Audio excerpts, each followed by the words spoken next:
ہر طرح کی تعریف اللہ کے لیے ہے، ہم اس کی حمد بیان کرتے ہیں، اسی سے مدد چاہتے ہیں اور مغفرت طلب کرتے ہیں۔ ہم اللہ کی پناہ چاہتے ہیں اپنے نفسوں کی برائیوں اور اپنے اعمال کی خرابیوں سے۔ جسے اللہ ہدایت دے اسے کوئی گمراہ نہیں کر سکتا، اور جسے وہ گمراہ کر دے اسے کوئی ہدایت نہیں دے سکتا۔ میں گواہی دیتا ہوں کہ اللہ کے سوا کوئی عبادت کے لائق نہیں، وہ یکتا ہے، اس کا کوئی شریک نہیں، اور میں گواہی دیتا ہوں کہ ہمارے نبی محمد اللہ کے بندے اور اس کے رسول ہیں۔ اے ایمان والو، اللہ تعالیٰ سے اتنا ڈرو جتنا اس سے ڈرنا چاہیے، اور دیکھو مرتے دم تک مسلمان ہی رہنا۔ اے لوگو، اپنے پروردگار سے ڈرو جس نے تمہیں ایک جان سے پیدا کیا اور اسی سے اس کی بیوی کو پیدا کر کے ان دونوں سے بہت سے مرد اور عورتیں پھیلا دی۔ اس اللہ سے ڈرو جس کے نام پر ایک دوسرے سے مانگتے ہو، اور رشتے ناطے توڑنے سے بھی بچو، بے شک اللہ تعالیٰ تم پر نگہبان ہے۔ اے ایمان والو، اللہ تعالیٰ سے ڈرو اور سیدھی سیدھی سچی باتیں کیا کرو، تاکہ اللہ تعالیٰ تمہارے کام سنوار دے اور تمہارے گناہ معاف کر دے، اور جو بھی اللہ اور اس کے رسول کی تابعداری کرے گا اس نے بڑی مراد پالی۔ اما بعد، سب سے سچی بات اللہ تبارک تعالیٰ کی کتاب ہے، اور سب سے اچھا طریقہ محمد صلی اللہ علیہ وسلم کا طریقہ ہے۔ سب سے بری بات دین کے اندر نئی ایجادات ہیں۔ ہر نئی چیز بدعت ہے، ہر بدعت گمراہی ہے، اور ہر گمراہی کا ٹھکانہ جہنم ہے۔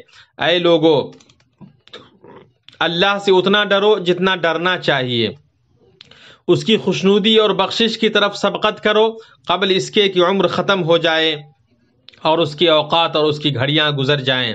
اللہ کے بندو، مومن کو چاہیے کہ وہ اللہ کی ان آیتوں میں غور کرے جو اس کے کمال قدرت پر دلالت کرتی ہیں، تاکہ وہ اس کی کما حقہ تعظیم اور عزت کر سکے۔ اللہ سبحانہ کی قدرت کا انسانی عقلیں ادراک نہیں کر سکتی ہیں، اور نہ اللہ کی قدرت کو انسان کی قدرت و طاقت پر قیاس کیا جا سکتا ہے۔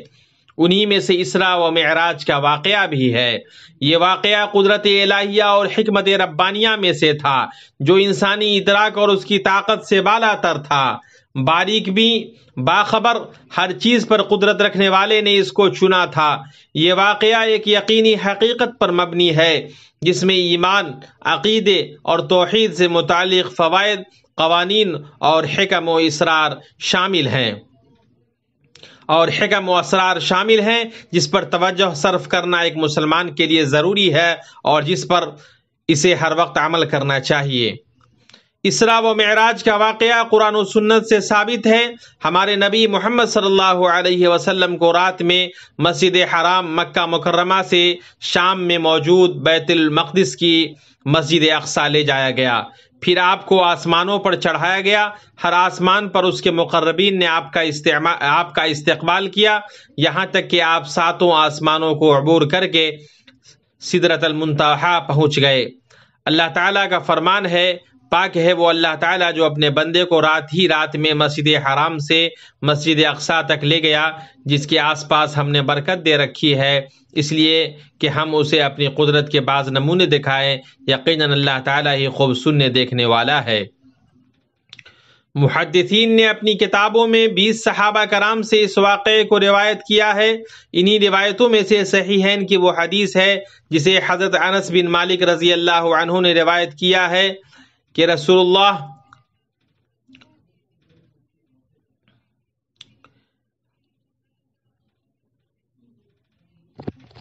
اور بعض محدثین نے اسے پوری روایت نقل کی ہے، اور بعض نے اختصار کے ساتھ روایت کیا ہے۔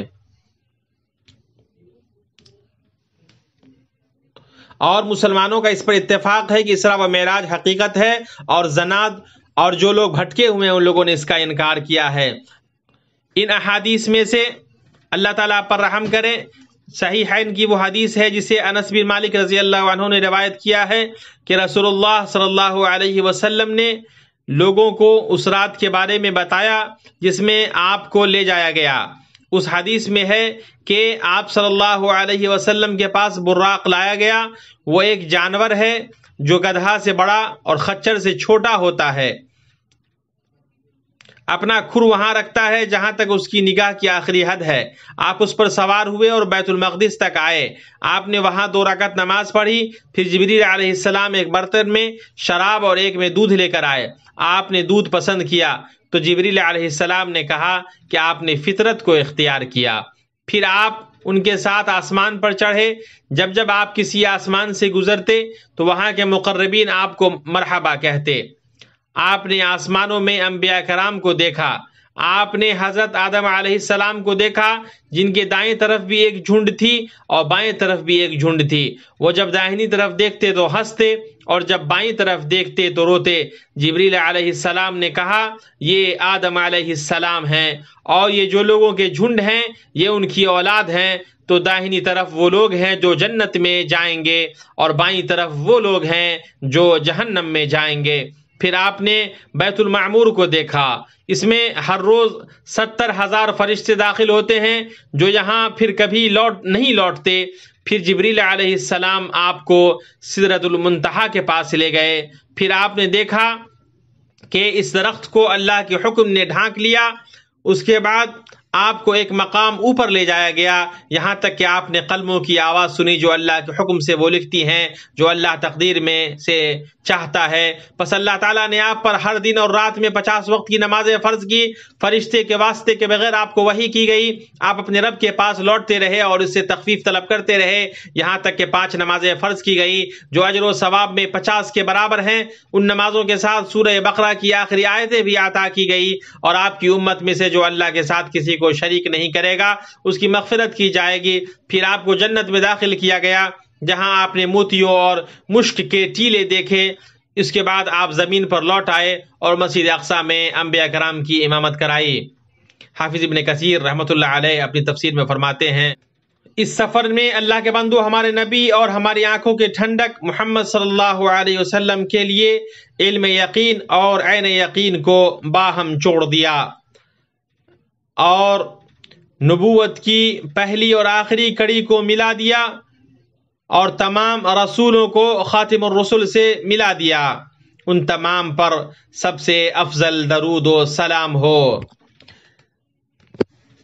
زمین پر آدم کے پہلے وجود سے لے کر قیامت تک ایمان اور توحید کے درمیان ایک ربط بنا دیا اور یہ سب کچھ رات کے ایک حصے میں وقوع پذیر ہوا.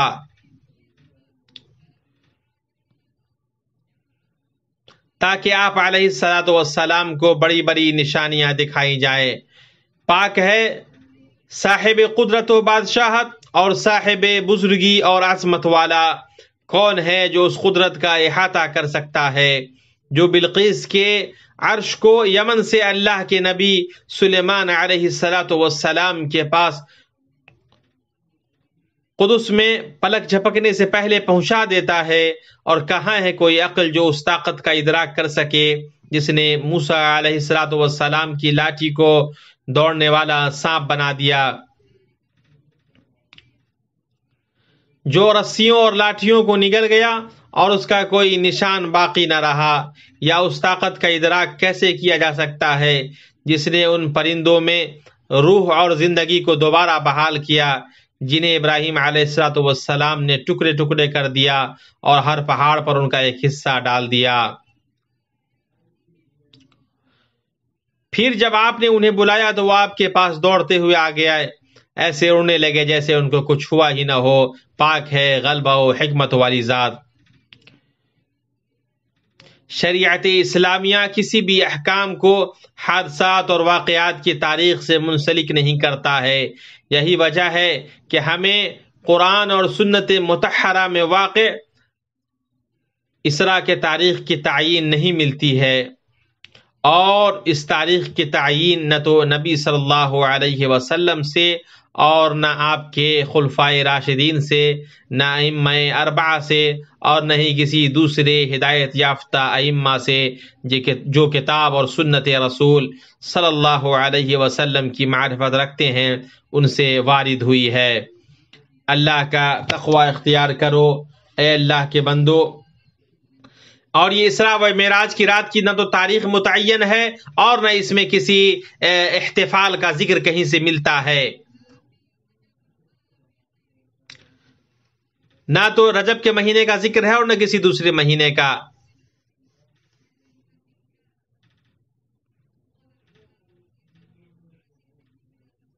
ابن باز رحمہ اللہ کا قول ہے کہ یہ رات کہ جس میں اسراء و معراج ہوئی کہ ایک صحیح حدیث میں اس کی تعین نہیں ملتی ہے، نہ تو رجب کا مہینے کا نہ کسی دوسرے مہینے کا، اور جو تاریخ کی تعین آتی ہے وہ نبی صلی اللہ علیہ وسلم سے حدیث سے ثابت نہیں ہے، اور اس میں اللہ تعالیٰ کی حکمت ہے لوگوں کے لیے۔ تو میرا اسراء اور معراج کی تاریخ کو متعین کرنا بغیر دلیل سے ہوگا۔ ہر بدعت گمراہی ہے اور ہر گمراہی جہنم میں لے جانے والی ہے۔ اللہ کا تقوی اختیار کرو اے اللہ کے بندو، چنیدہ نبی اور ہدایت یافتہ خلفائے راشدین کی سنت کو اختیار کرو، اس کو اپنے دانتوں سے پکڑ لو، نئی ایجادات سے بچو، ہر نئی چیز بدعت ہے اور ہر بدعت گمراہی ہے۔ اللہ کا فرمان ہے، کہہ دیجئے اگر تم اللہ تعالیٰ سے محبت رکھتے ہو تو میری تابعداری کرو، خود اللہ تعالیٰ تم سے محبت کرے گا۔ اور اللہ تعالیٰ بڑا بخشنے والا مہربان ہے۔ کہہ دیجئے کہ اللہ تعالیٰ اور رسول کے اطاعت کرو، اگر یہ منہ پھیر لیں تو بے شک اللہ تعالیٰ کافروں سے محبت نہیں کرتا۔ میں اپنی یہ بات کہتا ہوں جو تم سن رہے ہو، اللہ تعالیٰ سے تم مغفرت طلب کرو، بے شک وہ بخشنے والا مہربان ہے۔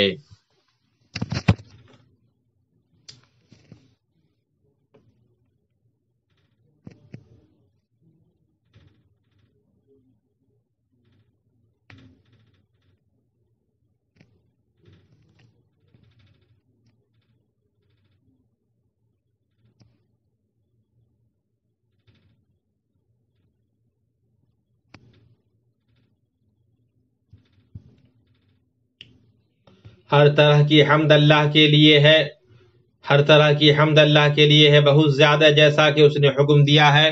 میں اس کا شکر ادا کرتا ہوں۔ شکر ادا کرنے والوں کے لیے اللہ نے مزید عطا کا وعدہ کیا ہے۔ میں گواہی دیتا ہوں کہ اللہ کے علاوہ کوئی معبود نہیں، وہ یکتا ہے، اس کا کوئی شریک نہیں۔ جو اس کا انکار کرے یا کفر کرے اس کے لیے ذلت اور رسوائی ہے۔ میں گواہی دیتا ہوں کہ ہمارے نبی محمد اللہ کے بندے اور رسول ہیں، تمام انسانوں کے سردار ہیں۔ اے اللہ جگت و سلام نازل ہو تیرے بندے اور رسول پر اور ان کے معزز و مکرم آل و اصحاب پر۔ اما بعد، کما حق ہوا، اللہ کا تقوی اختیار کرو اے مسلمانوں، کھلے چھپے اور سرگوشی میں اس سے ڈرو۔ اس کے رسول صلی اللہ علیہ وسلم نے جس چیز کا حکم دیا ہے اس کی اطاعت کرو، اور جس چیز سے منع کیا ہے اس سے بچو اور دور رہو۔ اللہ کے بندو، ایام وہ سواری ہے جو ہمیں ایک حالت سے دوسری حالت تک لے جاتی ہے، گزر جانے والے گھر سے باقی رہنے والے گھر کی جانب لے چلتی ہے۔ نیک بخت وہ ہے جس نے اس دنیا کو آخرت کے لیے غنیمت جانا۔ چند دنوں کے بعد انشاءاللہ شعبان کے مہینے میں ہم داخل ہو جائیں گے۔ میں اللہ سے یہ دعا کرتا ہوں کہ وہ ہمیں اس مہینے میں پہنچائے۔ نبی صلی اللہ علیہ وسلم جتنے روزے شعبان میں رکھتے تھے اس کے علاوہ کسی دوسرے مہینے میں اتنے روزے نہیں رکھتے تھے، اس لیے کہ یہ وہ مہینہ ہے جس میں لوگوں کے اعمال رب العالمین کی طرف اٹھائے جاتے ہیں۔ چنانچہ نبی صلی اللہ علیہ وسلم یہ پسند فرماتے تھے کہ روزے کی حالت میں ان کے اعمال اٹھائے جائیں۔ اسی طرح پیر اور جمعرات کو آپ اسی وجہ سے روزہ رکھنے پر ہمیشگی برتتے تھے۔ علماء رحمہم اللہ نے ماہ شعبان کی فضیلت اور اس مہینے میں روزہ رکھنے سے متعلق بہت کچھ کہا ہے۔ حافظ ابن رجب حنبلی رحمہ اللہ کا قول ہے،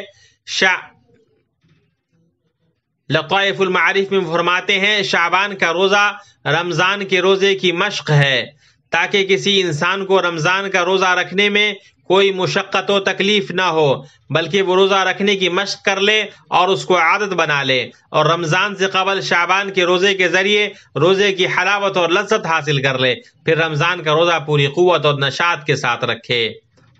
اسی طرح شعبان رمضان کی ایک تمہید کی طرح ہے۔ اس مہینے میں رمضان کی طرح ہی روزہ اور تلاوت قرآن مشروع کیا گیا ہے، تاکہ رمضان میں داخل ہونے کی تیاری کی جائے اور دلوں کو ان سب کے ذریعے رحمان کی طاعت کا عادی بنایا جا سکے۔ مسلمان جب شعبان میں داخل ہوتے تو قرآن کی تلاوت میں مشغول ہو جاتے اور اپنے مال کی زکوٰۃ نکالتے، تاکہ رمضان کا روزہ رکھنے کے لیے ضعیف و مسکین کی مدد ہو سکے۔ اور شعبان کے مہینے کو تلاوت کرنے والوں کا مہینہ کہا جاتا تھا، جیسا کہ حبیب بن ابی ثابت رحمہ اللہ جب شعبان میں داخل ہوتے تو کہتے یہ تلاوت کرنے والوں کا مہینہ ہے۔ جس کو پچھلے رمضان کے روزے کی قضا کرنی ہو تو اسے چاہیے کہ رمضان شروع ہونے سے پہلے اس کی قضا میں جلدی کرے۔ حضرت عائشہ رضی اللہ عنہا کی صحیح حدیث ہے، وہ فرماتی ہیں کہ مجھ پر رمضان کے فوت شدہ روزے ہوتے اور میں شعبان کے مہینے کے علاوہ انہیں قضا نہ کر پاتی تھی، اور جس نے غفلت برتا اور طاقت رکھنے کے باوجود اس کی قضا میں تاخیر کی یہاں تک کہ دوسرا رمضان شروع ہو گیا تو وہ گناہ گار ہوگا۔ اس پر قضا کے ساتھ فدیہ اور کفارہ ہے، وہ اس طرح کہ جتنے دن اس نے تاخیر کیا ہے اس کے بدلے ایک مسکین کو کھانا کھلانا ہے۔ اکثر فقہا نے یہی کہا ہے، اور اس فتویٰ کو نبی صلی اللہ علیہ وسلم کے صحابہ کرام کی ایک جماعت نے صحیح کہا ہے۔